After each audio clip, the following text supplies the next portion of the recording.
हाँ जी, तो कैसे हो आप लोग? मैं आपका नीलेश भी अब बहुत-बहुत स्वागत करता हूँ सुपरफास्ट क्लासेज यूट्यूब चैनल पे। दोस्तों आज की इस वीडियो में हम लोग सॉल्व करेंगे जो यूपी बोर्ड का क्लास 10th का 4 मार्च को विज्ञान का पेपर होने वाला है। उसके लिए देखो ये एक विज्ञान का जिसका कोड है 824 जेसी। इस पेपर सेट को हम लोग सॉल्व कर रहे थे। इसके जितने भी एमसीक्यू वाले प्रश्न थे और एमसीक्यू के साथ-साथ मैंने ये इसमें जो ये फिजिक्स वाला आपका प्रश्न है, वर्णनात्मक प्रश्न में ये आपका फिजिक्स वाला प्रश्न है, आप यहाँ पे देख सकते हो।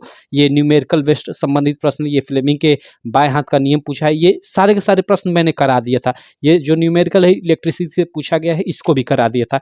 इस वीडियो में मैं आपको ये उपभाग 2 यानी इसमें जो केमिस्ट्री वाले प्रश्न है इसको मैं सॉल्व कराऊंगा। तो चलो सॉल्व करना हम लोग शुरू करते हैं। बाकी कहूंगा आप चैनल को सब्सक्राइब नहीं किए हो तो चैनल को सब्सक्राइब कर लेना और बेल आइकन को भी दबा लेना, जिससे मेरी सारी वीडियो की नोटिफिकेशन आपको मिलती रहे। और आपके बोर्ड परीक्षा की लगातार इस चैनल पे तैयारी कराई जा रही है। अगर आप क्लास 10th यूपी बोर्ड के स्टूडेंट हो तो आप इस चैनल को जरूर सब्सक्राइब करना। चलो इन क्वेश्चन को सॉल्व करते हैं। तो देखो ये 24 के बाद ये क्वेश्चन नंबर 25 है और इसमें ABCD कर 4 प्रश्न पूछा गया है और चारों का आपको 4 मार्क, एक प्रश्न का 1 मार्क मिलेगा। देखो क्या है कि इसमें हमें रासायनिक अभिक्रियाओं के लिए संतुलित रासायनिक समीकरण लिखना है। जैसे ए वाला ऑप्शन दिया हम लोग का कि कैल्शियम हाइड्रोक्साइड और कार्बन डाइऑक्साइड अभिक्रिया कर कैल्शियम कार्बोनेट और जल बनाते हैं। तो इसका हमें मतलब संतुलित रासायनिक समीकरण देना है। चलो देते हैं, कोई दिक्कत नहीं। 1 मिनट, एक सादा सा पेज ले लेता हूं मैं यहाँ पे। चलो इस पे देखो, यहाँ पे देखो, यहाँ पे हम लोग क्या है, कैल्शियम हाइड्रोक्साइड। कैल्शियम हाइड्रोक्साइड क्या होता है? CaOH ट्वाइस, ये होता है हम लोग का कैल्शियम हाइड्रोक्साइड, यहाँ नीचे 2 होता है। क्लियर। प्लस कार्बन डाइऑक्साइड यानी CO2, ये हम लोग कार्बन डाइऑक्साइड होता है। ये मिलकर क्या बना रहे हैं? कैल्शियम कार्बोनेट यानी CaCO3, कैल्शियम कार्बोनेट प्लस जल H2O बना रहे हैं। ठीक। अब तो ये जैसे दिया है उसको हमने फार्मूला के रूप में लिख लिया। अब इसको हम लोग देखेंगे कि ये संतुलित है कि नहीं है। अगर संतुलित नहीं है तो इसको हमें संतुलित भी करना पड़ेगा। तो देखो, जैसे अगर कैल्शियम देखा जाए तो कैल्शियम तीर के इधर यानी हम लोग का अभिकारक में 1 है, इधर उत्पाद में भी कैल्शियम 1 है, कोई दिक्कत नहीं। अगर हम लोग ऑक्सीजन देखें तो देखो ये O है और नीचे ये 2 लिखा है, मतलब ऑक्सीजन 2 है और यहाँ पे 2 यानी 4 ऑक्सीजन। ठीक है। और यहाँ पे 3 1 4 ऑक्सीजन यानी ऑक्सीजन भी क्लियर। अगर हाइड्रोजन देखा जाए तो देखो नीचे 2 है, मतलब 2 हम लोग का हाइड्रोजन, 2 हाइड्रोजन। ठीक है, कोई दिक्कत नहीं। सब कुछ तो ठीक है, कोई दिक्कत नहीं। और यहाँ पे हमने मतलब कार्बन, कार्बन तो भाई यहाँ पे एक कार्बन भी है। ठीक, मतलब सब संतुलित है, हमें संतुलित करने की कोई ज़रूरत नहीं है। ये हमने जैसे ही लिखा वो संतुलित भी हो गई। तो बस इतना ही हमें कर देना है इस प्रश्न पे। सेकंड प्रश्न पूछा है कि बेरियम क्लोराइड और पोटेशियम सल्फेट अभिक्रिया कर कर बेरियम सल्फेट और पोटेशियम क्लोराइड बनाते हैं। चलो इसको भी हम लोग देख लेते हैं, कोई दिक्कत नहीं। ये क्या है? Barium chloride. बेरियम क्लोराइड क्या होता है? BaCl2, ये बेरियम क्लोराइड है। पोटेशियम सल्फेट, पोटेशियम सल्फेट क्या होता है? K2SO4, K2SO4 पोटेशियम सल्फेट होता है। ये अभिक्रिया कर बेरियम सल्फेट, ठीक है, बेरियम सल्फेट यानी BaSO4 बना रहा है। ठीक, plus potassium chloride, potassium chloride यानी KCl का हमें मतलब निर्माण हो रहा है यहाँ पे। तो अब देखो यहाँ पे, अब इसको देखते हैं कि ये संतुलित है कि नहीं है। यहाँ पे हम लोग का यार माफ़ करना है, यहाँ पे प्लस नहीं है, तीर रहेगा ना, क्योंकि ये इतनी चीज़ें तो ये आपकी अभिकारक हो गई और इधर ये उत्पाद आपका बन रहा है। ठीक, चलो ये बीच में तीर रहेगा। तो चलो, तो अब देखो इधर हम लोग का बेरियम क्लोराइड, ठीक है, बेरियम क्लोराइड पोटेशियम सल्फेट से अभिक्रिया कर बेरियम सल्फेट और पोटेशियम क्लोराइड का निर्माण कर रहा है। अब इसको हम लोग देखते हैं कि ये संतुलित है कि नहीं है। तो देखो यहाँ बेरियम 1 है हम लोग का, ठीक है, इधर भी 1 है, कोई दिक्कत नहीं। अगर हम लोग क्लोरीन देखें तो क्लोरीन के यहाँ पे 2 अणु, और देखो यहाँ क्लोरीन 1 है। ठीक, तो हमें क्लोरीन को 2 करना पड़ेगा। तो 2 के लिए यहाँ नीचे नहीं लगाएंगे, इधर 2 लगाएंगे। अगर 2 यहाँ लगाएंगे तो ये मतलब प्लस माइनस फार्मूला गड़बड़ हो जाएगा, तो इसलिए आगे 2 लगाएंगे। ठीक, अब देखो 2K हो गया यानी पोटेशियम भी 2, तो पोटेशियम इधर भी 2 है। और सल्फेट का अगर अलग अलग भी देख सकते हो कि सल्फर ऑक्सीजन, लेकिन एक ही में देख लेते हैं। सल्फेट आयन यहाँ पे भी है, सल्फेट आयन यहाँ पे भी है, यानी ये भी पूर्ण रूप से संतुलित है, केवल यहाँ पे 2 लगा देने के कारण। ठीक, चलो तो ये सेकंड भी हो गया। थर्ड इसमें देख लेते हैं, जिंक प्लस सल्फ्यूरिक अम्ल। ठीक है, जिंक और सल्फ्यूरिक अम्ल अभिक्रिया कर जिंक सल्फेट और हाइड्रोजन बना रहे हैं। ठीक है, जिंक, जिंक क्या होता है? Zn हम लोग का जिंक प्लस सल्फ्यूरिक अम्ल, सल्फ्यूरिक अम्ल क्या होता है? सल्फ्यूरिक अम्लों का होता है H2SO4 को हम लोग सल्फ्यूरिक अम्ल यानी तेजाब बोलते हैं। ये अभिक्रिया करके हम लोग का क्या क्या बन रहा है, यहाँ पे जिंक सल्फेट बन रहा है। जिंक सल्फेट यानी ZnSO4 बन रहा है, ठीक है, प्लस हाइड्रोजन, ठीक है, प्लस आपका हाइड्रोजन गैस H2 बन रहा है। अब देखो इसको हमें संतुलित भी देख लेते हैं कि ये संतुलित है कि नहीं है। अगर नहीं है तो इसको हम लोग कर देंगे। यहाँ पे देखो जिंक एक है, इधर भी जिंक एक है, सल्फेट आयन, हाइड्रोजन हाइड्रोजन, मतलब ये भी संतुलित है, कोई दिक्कत नहीं हमें। बस इसका फार्मूला लिखते जाओ, संतुलित ही ऑटोमेटिकली हो गया। अब देखो डी वाला, ठीक, डी वाला क्या है, सिल्वर नाइट्रेट। हम लोग का सिल्वर नाइट्रेट अभिक्रिया कर रहा है जिंक क्लोराइड से। सिल्वर नाइट्रेट क्या होता है, 4th नंबर है ना ये, मतलब वही डी वाला। सिल्वर नाइट्रेट क्या होता है, AgNO3, ये सिल्वर नाइट्रेट होता है। ये हम लोग का अभिक्रिया कर रहा है जिंक क्लोराइड से। जिंक क्लोराइड यानी ZnCl से, ZnCl और 2, यहाँ पे नीचे 2 रहता है क्योंकि हम लोग का जिंक पे +2 चार्ज होता है, जिंक पे +2 चार्ज होता है, क्लोरीन पे -1 चार्ज होता है, इसलिए नीचे 2 लिखा जाता है, जिससे 2 इस पे भी माइनस चार्ज हो जाए, ठीक है। चलो उसके बाद ये क्या बना रहा है, ये बना रहा है हम लोग का, यहाँ पे देख सकते हो silver chloride plus zinc nitrate, ठीक है, सिल्वर क्लोराइड बना रहा है यानी AgCl का निर्माण कर रहा है। और उसके अलावा जिंक नाइट्रेट क्या होता है, Zn हम लोग का ये जिंक हो गया, NO3 ये नाइट्रेट, और यहाँ पे ट्वाइस कर देंगे, ठीक है। चलो अब देखो यहाँ पे ट्वाइस इसलिए किया कि नाइट्रेट पे -1 चार्ज होता है और जिंक पे +2 चार्ज होता है, तो यहाँ पे 2 करेंगे तभी तो यहाँ पे 2 हम लोग का माइनस चार्ज होगा।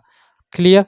तो ये फार्मूला आई होप आप बनाने का तरीका जानते होगे, 9वीं कक्षा में अच्छे से पढ़े होगे, और आप फर्स्ट लेक्चर पढ़े होगे अपने स्कूलों में, तो आपके टीचर भी सिखाए होंगे। अब देखो अब इसको थोड़ा संतुलित करते हैं हम लोग, कोई दिक्कत नहीं।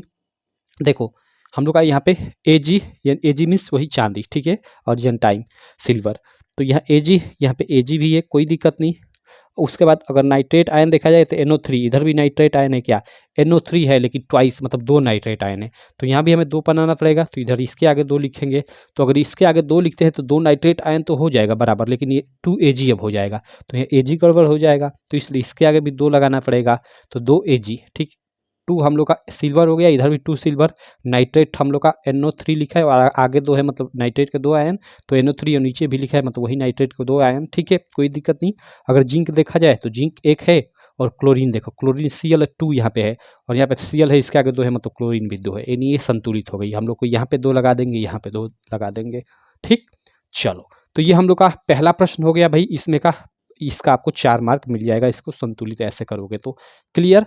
अब देखो प्रश्न संख्या इसमें हम लोग की 26 की बारी आ जाती है, ठीक है। निम्नलिखित का कारण समझाइए, और ये फर्स्ट सेकंड दिया है। अब देखो इसका मैंने अच्छे से लिखा है, ये भी प्रश्न 4 मार्क का है। यहाँ पे रुक जाओ 1 मिनट, इसका अच्छे से मैंने सोल्यूशन आपको मतलब पहले से कर रखा है, इसी पे आपको बता देता हूँ। देखो प्रश्न संख्या 26 है कि निम्नलिखित का कारण समझाइए, और 2 + 2 ये 4 मार्क का प्रश्न है। कारण क्या समझाना है, फर्स्ट इसमें प्रश्न है कि एक जस्ते की छड़ को कॉपर सल्फेट के विलयन में डालने पर उसका नीला रंग धीरे धीरे गायब हो जाता है। देखो कॉपर सल्फेट क्या होता है, यहाँ देखो मैं यहीं पे समझा देता हूँ। CuSO4 ये हम लोग का कॉपर सल्फेट होता है। जब जस्ते यानी जिंक में इसको डाला जाता है, एक जस्ते की छड़ को कॉपर सल्फेट के विलयन में डालने पर, ओके माफ करना उल्टा बोल दिया, जिंक की छड़ को कॉपर सल्फेट के विलयन में डाला जा रहा है, यानी जिंक को डाला जा रहा है कॉपर सल्फेट के विलयन में, मीन्स कहने का मतलब ये दोनों अभिक्रिया कर रहे हैं। तो अभिक्रिया करने के बाद जो उसका नीला रंग है, यानी जो जिंक का रंग है, वो एक तरह से गायब हो जाता है। ऐसा क्यों होता है, क्योंकि देखो ये अभिक्रिया करता है, तो अभिक्रिया करने के फलस्वरूप ये कॉपर सल्फेट में से ये जिंक कॉपर को विस्थापित कर देता है और जिंक सल्फेट का निर्माण कर लेता है, इसलिए मतलब इसका रंग चेंज हो जाता है, ठीक। तो एक जस्ते की छड़ को कॉपर सल्फेट के विलयन में डालने पर उसका रंग धीरे धीरे गायब हो जाता है। इसका कारण क्या है, तो यही कारण है। तो अब इसको अब लिखोगे कैसे, तो इसको ऐसे लिख दोगे थोड़ा डिटेल में, ऐसे कि अधिक अभिक्रियाशील धातु कम अभिक्रियाशील धातु को उसके विलयन से विस्थापित कर देती है, अतः जिंक को कॉपर सल्फेट के विलयन में डालने पर यह कॉपर को विस्थापित कर देता है, जिसके कारण उसका नीला रंग गायब हो जाता है। तो बस यही ऐसे आप लिख दोगे, आपका काम खत्म, ओके।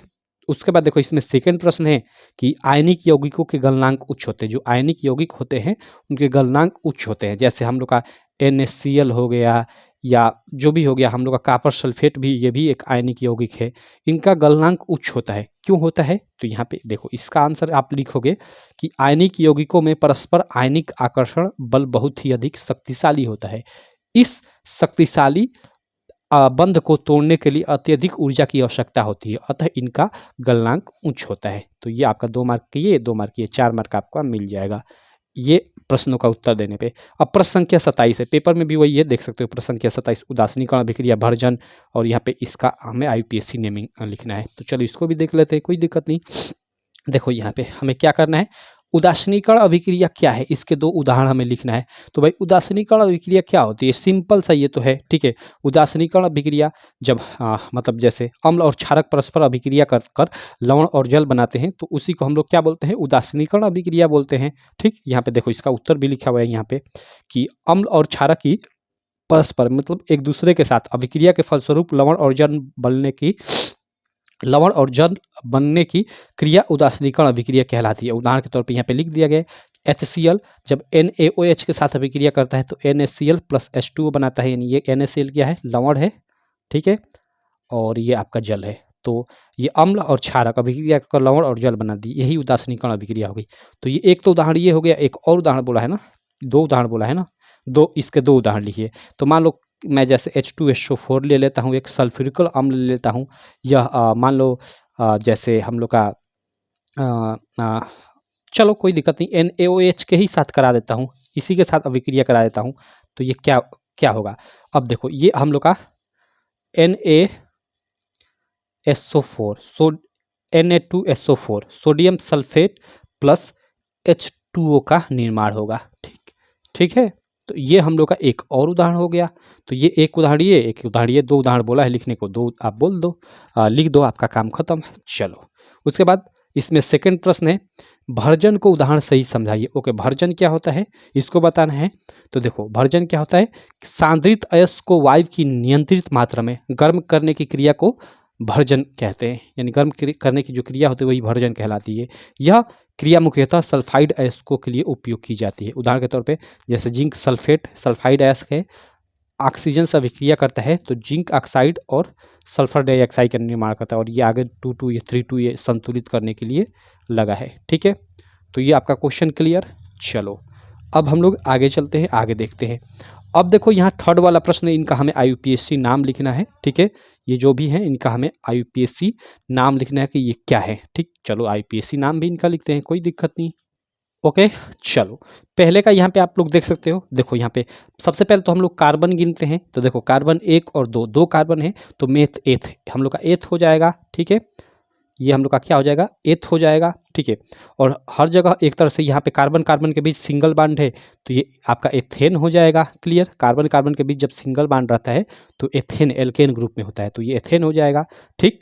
प्लस आपका देखो यहाँ पे इस कार्बन के साथ OH और O लगा है डबल बॉन्ड के साथ। जब ऐसा होता है COOH कहीं आता है, मतलब कार्बन के साथ डबल बॉन्ड के साथ हाइड्रोजन और सिंगल बॉन्ड के साथ आपका OH लगा होता है, तो ये मतलब एक तरह से कार्बोक्सिलिक अम्ल एक तरह से होता है।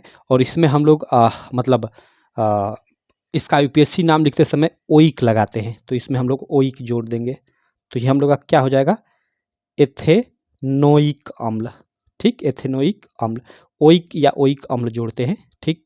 चलो तो ये इसका हम लोग का IUPAC नाम एथेनोइक अम्ल हो जाएगा, क्लियर। अब इसका देखो कार्बन और कार्बन के बीच सिंगल बॉन्ड ही है, ठीक है। तो ये भी यहाँ पे समझ गए कि ये एल्केन ग्रुप का ही है, और एल्केन ग्रुप में 1-2 कार्बन है तो मेथेथ, यानी ये भी एथेन हो जाएगा।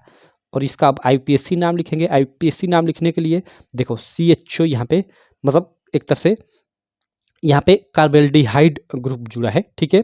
तो यहाँ पे अंत में इसके लिए अल जुड़ता है, ठीक। तो ये आपका एथेनल हो जाएगा, एथेनल इसका IUPAC नाम हो जाएगा, ठीक।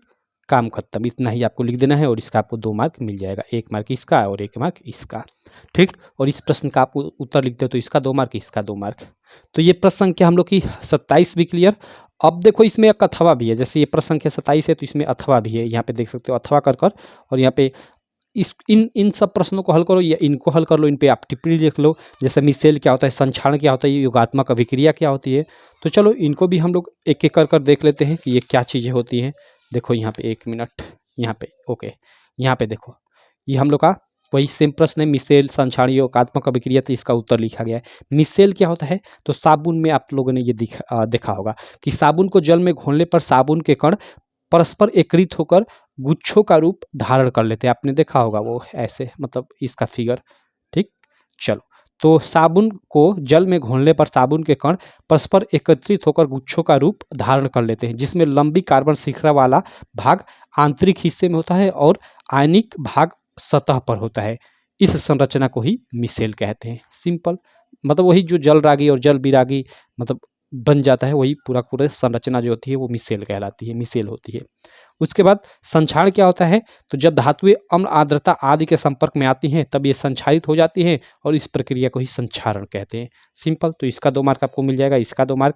उसके बाद योगात्मक अभिक्रिया, इसमें थर्ड बोला है। योगात्मक अभिक्रिया क्या होती है, फर्स्ट ही चैप्टर में आपने पढ़ा होगा, ये संक्षारण भी और ये योगात्मक अभिक्रिया भी, कि ऐसी अभिक्रिया जिसमें 2 या 2 से अधिक पदार्थ आपस में संयोग कर एकल उत्पाद का यानी एक ही उत्पाद का निर्माण करते हैं, योगात्मक अभिक्रिया कहलाती है। उदाहरण के तौर पर जैसे कैल्शियम ऑक्साइड है, CaO, जल से अभिक्रिया करता है तो कैल्शियम हाइड्रोक्साइड बनाता है, या कार्बन और ऑक्सीजन मिलकर कार्बन डाइऑक्साइड बनाता है, ये भी योगात्मक अभिक्रिया का उदाहरण है। या आपका हाइड्रोजन ऑक्सीजन के साथ मिलकर, ठीक है, H2O का निर्माण करता है। क्लियर, चलो भाई। तो अब देखो, आप कहोगे कि यहाँ ऑक्सीजन जो है तो इसको संतुलित करने के लिए यहाँ पे 2 लगा देंगे तो ये हाइड्रोजन 4 हो जाएगा, तो यहाँ भी हमें 2 लगाना पड़ेगा, तो ये हम लोग का एक तरह से संतुलित भी हो गया। सिंपल है। तो ये हम लोग का हो गया योगात्मक अभिक्रिया। तो हमने अब तक ये केमिस्ट्री वाला भी प्रश्न कर लिया।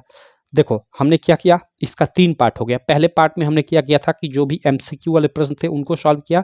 सेकेंड पार्ट में हमने जो वर्णनात्मक प्रश्न है उसमें फिजिक्स वाला पार्ट सॉल्व किया, और इस वीडियो में, थर्ड वाली वीडियो में जो वर्णनात्मक प्रश्न है उसके हमने केमिस्ट्री वाले प्रश्न सॉल्व किया।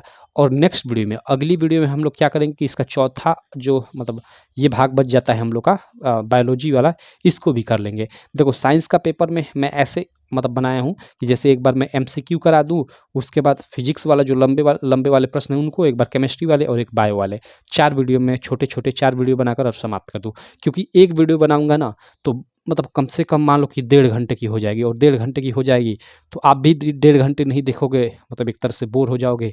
और 1.5 घंटे की वीडियो हो जाएगी तो मुझे एडिट कर और लैपटॉप से एक्सपोर्ट करना भी थोड़ा भारी काम हो जाता है, और मेरा थोड़ा लैपटॉप ख़राब हो चुका है, उसकी एक मेमोरी जल गई है, तो 1.5 घंटे की वीडियो मतलब वो एक्सपोर्ट करने में समझ जाओ कि उसकी हालत पंचर हो जाएगी। इसलिए थोड़ा ये छोटे पार्ट में मैं ये वीडियो बांट रहा हूँ, ठीक है। तो चलो मैं मिलता हूँ आपसे नेक्स्ट वीडियो में। और पीछे की आप वीडियो देखना चाहते हो तो प्लेलिस्ट मैंने बना दिया है, प्लेलिस्ट में ऐड कर दिया है, वहाँ पर जाकर MCQ वाला और फिजिक्स वाला आप वीडियो देख सकते हो, ठीक है। बाकी यहाँ पे वो कोड मिल जाएगा, ये JC वहाँ पे कोड का आप देख लेना, ठीक है। चलो, आशा करता हूँ आपको ये वीडियो काफ़ी अच्छी लगी होगी। वीडियो अच्छी लगी तो चैनल को सब्सक्राइब करना, वीडियो को लाइक करना, और अपने सारे दोस्तों में भी इस वीडियो को शेयर करना। चलो मैं मिलता हूँ नेक्स्ट वीडियो में, तब तक के लिए थैंक यू।